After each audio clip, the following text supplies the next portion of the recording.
What's up, YouTube?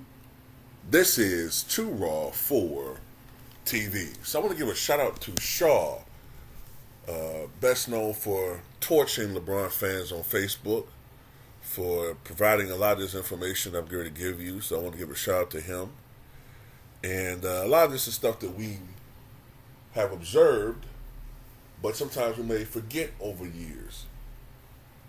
And, we've been talking about how there's been a definite concerted effort to diminish the legacy of Kobe Bean Bryant with omissions, deflection tactics, and outright lies in order to prop up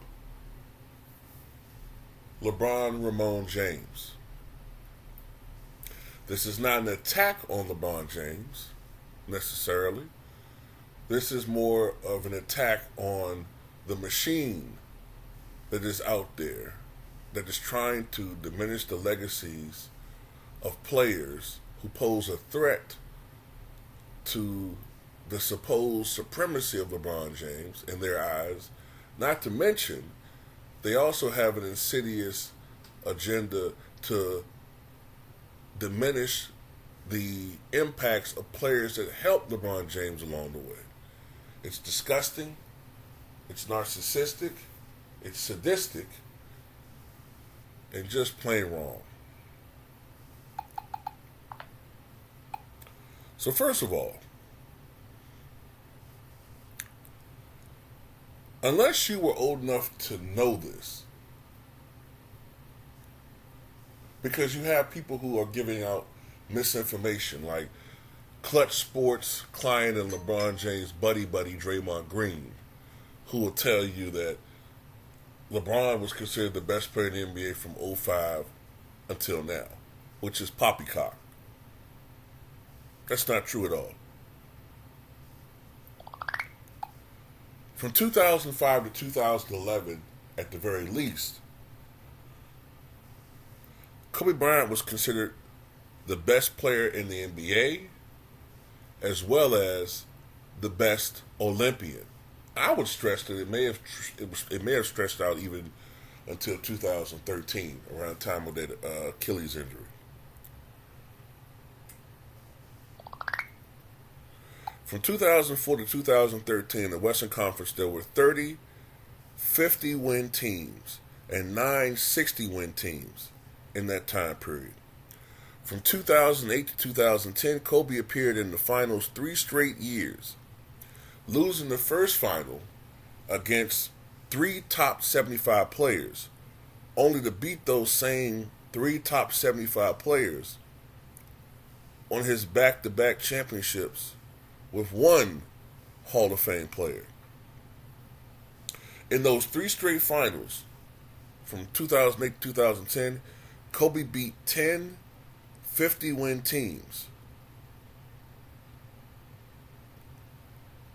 In comparison, it took LeBron until his 8th finals run in 2017 for him to beat an aggregate total of 10 50-win teams.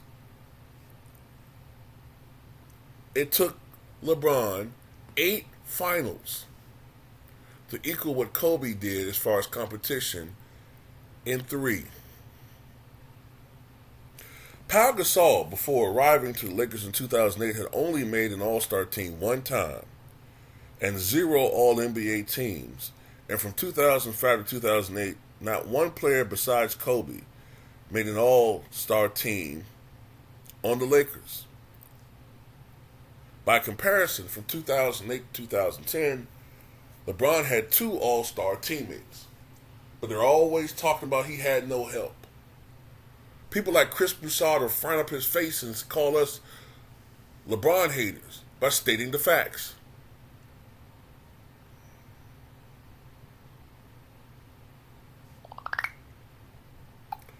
So one thing that they love to say is, well, if Kobe was the best player,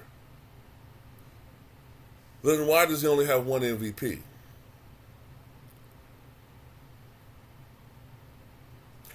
Well, from 2004 to 2013, Kobe put up 28 points per game, 5 rebounds, 5 assists, despite the fact people have this notion that he didn't pass the ball, and averaged 1.4 steals per game. From 2008 to 2010, 3 straight seasons, Kobe was first place in the West that had over 10 50-win teams. But why didn't he win MVP if it was all about winning? Because when Kobe was putting up 30 points per game, the critics said that Kobe's teams weren't winning. It had a lot to do with politics. I'm not going to go too far into this, but we know what happened with Kobe in 2003, 2004. We know the allegations. We know what that was all about. These allegations tarnished Kobe Bryant's reputation, and the public's perception of him plummeted.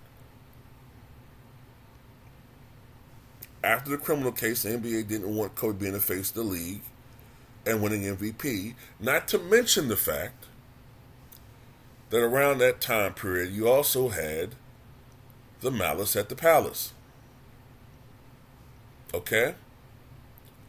So, I'm not knocking Steve Nash, but there was a perception, or Dirk Nowitzki, but there was a perception that the league was becoming too guttural, too thuggish. All right, you heard these words thrown around. So while Steve Nash and Dirk Nowitzki were credible MVP candidates, a lot of people think that David Stern and the NBA softening the game, making it more about shooting and fundamentals, at that time, those types of players tend to be more European, therefore more so that would feature a different type of player. They wanted to change the image of the league. Remember, rap music, cornrows, tattoos were being featured prominently in NBA games, and the NBA was starting to lose a certain particular fan base. So Kobe was the victim of this. I think anybody that looks back at the 2005, 2006 season, now admit it, Kobe did have a down 2004, 2005. But anybody would tell you 2005, 2006, Kobe should have won MVP.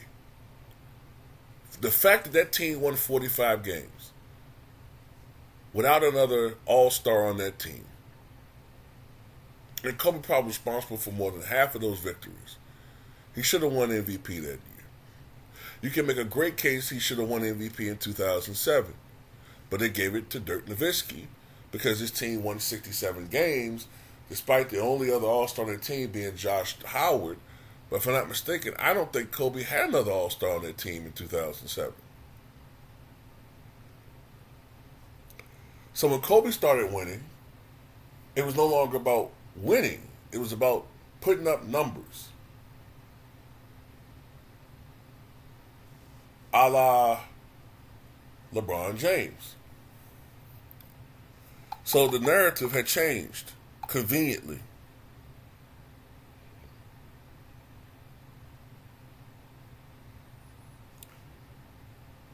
But Kobe, through his sheer will, through his play, and gutting it out in championships, forced the NBA to recognize his greatness. So that by 2008, I believe it was, they had no choice but to give Kobe at least one MVP because no other player had executed and displayed the skill set that Kobe had, perhaps other than Michael Jordan. They had to give it to him. By 2010, Kobe was considered the greatest player in the game. On social media, there was even debate that he could become greater than Michael Jordan. Because remember, Kobe was still only 31 years old when he won his fifth title. By comparison, Jordan was 35 when he won his sixth. The media, and even Skip Sharp even said that Kobe was number 3 all time, and the Jordan versus Kobe debate began on social media.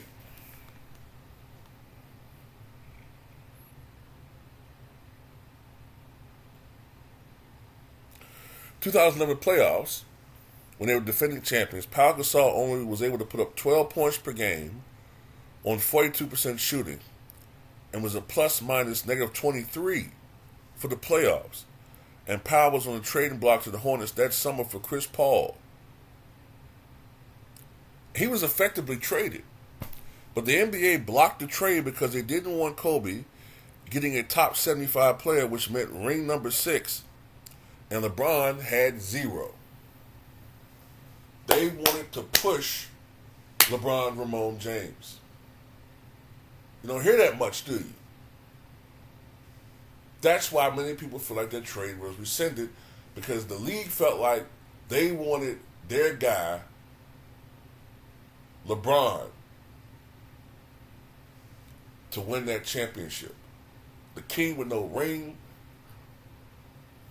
He was behind Michael Jordan as far as timeline. Jordan won his first title in his 7th year, and LeBron's 7th year, what was it, 2010? He hadn't even make the finals yet. His 8th year, he choked epically in the finals. So they were doing everything they could to help LeBron James. Meanwhile, LeBron has now played 20 seasons, has a 4-6 finals record, and is trying to prove to everyone that, that he is a winner and the GOAT with nothing but loser, longevity-inflated stats, from always having the ball in his hands 75% of the offensive sets, and only 4 championships that he needed tons of help to get just to achieve that. Not to mention the shortcomings due to his lack of fundamentals and lack of shooting game. Some people may not like Kobe and didn't see him play, but as soon as you put on that Kobe video, you will say that in no way in hell is LeBron on the same level offensively as Kobe. And that was the reason Michael Jordan passed the torch to Kobe. One last note. Kobe was drafted in 1996 and played with all the great 90s players and then all the great early 2000 players. So Kobe's seen the best and played with some of the best, unlike LeBron, who has played most of his career in a no-touch AAU era and getting beat by plumber and sewer worker Euros. That's what they don't want you to know about Kobe Bean Bryant.